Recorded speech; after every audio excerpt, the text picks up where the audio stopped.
ассалому алейкум ҳамдиёрони азиз, аъзоини гурӯҳи ангур ва боғ.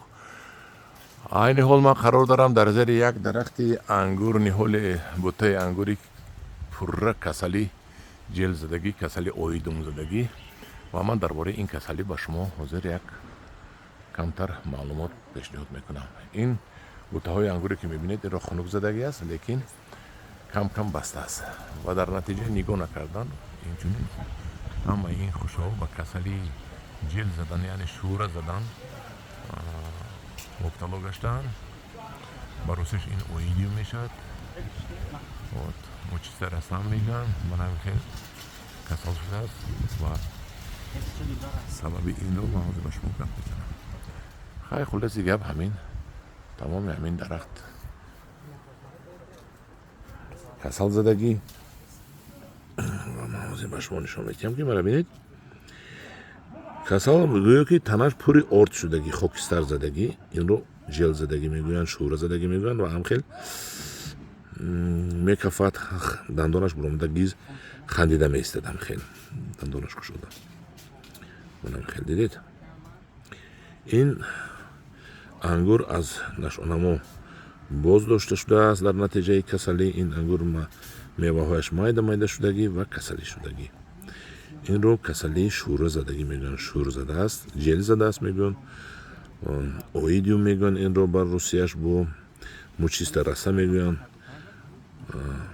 ва вақте ки мо ангураморо нигоҳубин намекунем, ба ҳамин касал гирифтор мешавад ва меваҳои мо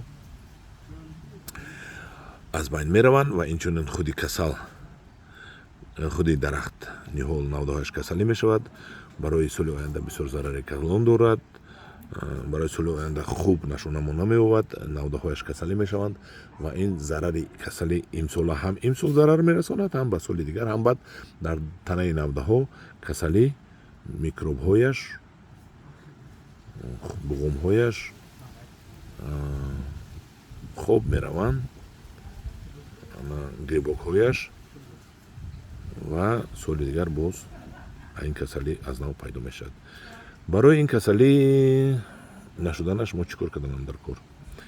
барои ин касалӣ ки дар ангур мебинем, нашуданаш мо бояд аввали вақте ки моҳи май, аввали моҳи май, охири апрел, вақте ки ҳамин навдаи ангур як ваҷаб аст, 20 сантиметр аст, мо бояд 2,5-3 миллиграмм фоликурро дар 10 литр об аралаш карда, омехта карда, бояд инро обработка кунем. вақте ки ҳоли як ваҷаб аст. вақте ки боз дароз мешавад, ним метр мешавад, хушҳояш намоён мешавад, 5 граммро ин дафъа фоликурро дар об омехта мекунем ва боз дар об як 20 грамм дар 10 литр дорои зидди ҳашарот илова мекунем. новобаста аз он кадомашро хуш кунед, вай нурелди астми, моспилан астми, дигараш карате астми, ёки хай дилхоҳ бошад, аз вай хуш мекунед, илова мекунед ва боз як бор дигар ҳамин дарахтро мешӯед, ки ҳамон вақт то гул карданашро дарахти ангур ба касалии антракноз, яъне занг мезанад, ба авай гирифтор мешавад ва дар натиҷаи 2 маротиба шумо дору кардан дарахтатонро, ангуратонро аз касалии антракноз эмин медоред. баъд аз он ангур ба гул кардан медарояд. баъд аз гул ки кард ангур, шумо ба ангур кордор намешавед. лекин то ин вақта шумо як маротиба хомток мекунед, мобайн ҳар як ваҷаб якта навда, якта хуша мемонед, дигар навдаҳашро канда мепартоед, тунук мекунед. хай баъд калон мешавад, 1 метр мешавад, 1 метр мешавад, гул мекунад ангур, хушааш аз гул мефурояд ва доначаҳояш ба чини нахуди майда майда мешавад, чини чӣ мегӯям, чини мош мешавад ва шумо боз ба дору задан шурӯъ мекунед. ин дафъа дорои импакт ё скор мегиред, ё ридамилро мегиреду, боз бо илова мекунед дигар доруҳои зидди ҳашаротро, бо дору ангуру навдаро боз мезанед ва боз хомток мекунед ва ҷое ки ҷангал шудагӣ аст ангур, вай ҷангалро тоза мекунед. ангур шамолгузар, офтобгузар бояд бошад ва ҳаракат кунед, хушҳояш зери барг монад, ки вай афтоб месӯзонад. بعد از این از بین 10 روز میگذرد. هر یک 10 روز شما باید یک مرتبه دارو زنید.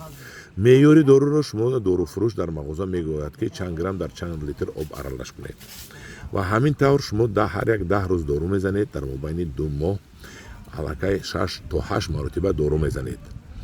بعد انگور شما با پختن سر میکند. تا این وقت البته دویم خونتو کرده میستید که جنگل نشود و انگور رو 2-3 مرتبه آب میتید و انگور شما با پختن که سر کرد ملایم شدن که گرفت و آب گرفت و سرخ شدن سر کرد دیگر دارو نمیزدید، چون که هر یک داروی میزدگی شما سرخ وای دارد اجدنی گفتنی گپ است، یعنی که مهلتی نگاهداری وای داروی شما 21 تا 25 تا 30 روزه در تنه انگور می ایستد که زهرش از تنه انگور نیست شود و بعد از پخته رسیدن شما وای رو به ملال استفاده برید.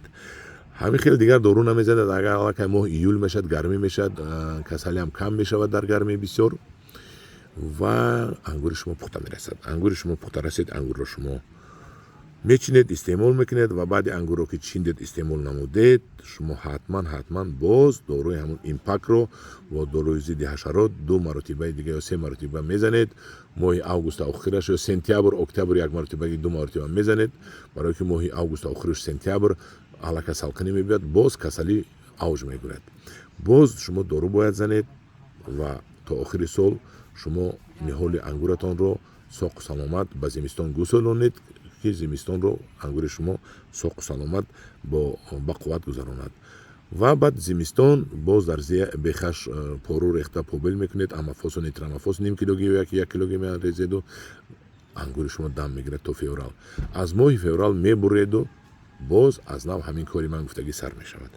انا هم دیاران عزیز من نقل کردم به شما در باره نگاهبین انگور که انگور شما درجه اولی شود. انا این خیلی نشود. این کسلی جیل زدگی شوره زدگی دیدید، این رو اگر که ایمپاک یا که سکور می زدن 4-5 مرتبه این انگور خوشرو می شد. انا هم دیاران عزیز در پناه خدا باشید، با گروه انگور و باغ باشید. چی سوال آمد و پیدا شد سوال تید. در پناه خدا باشید.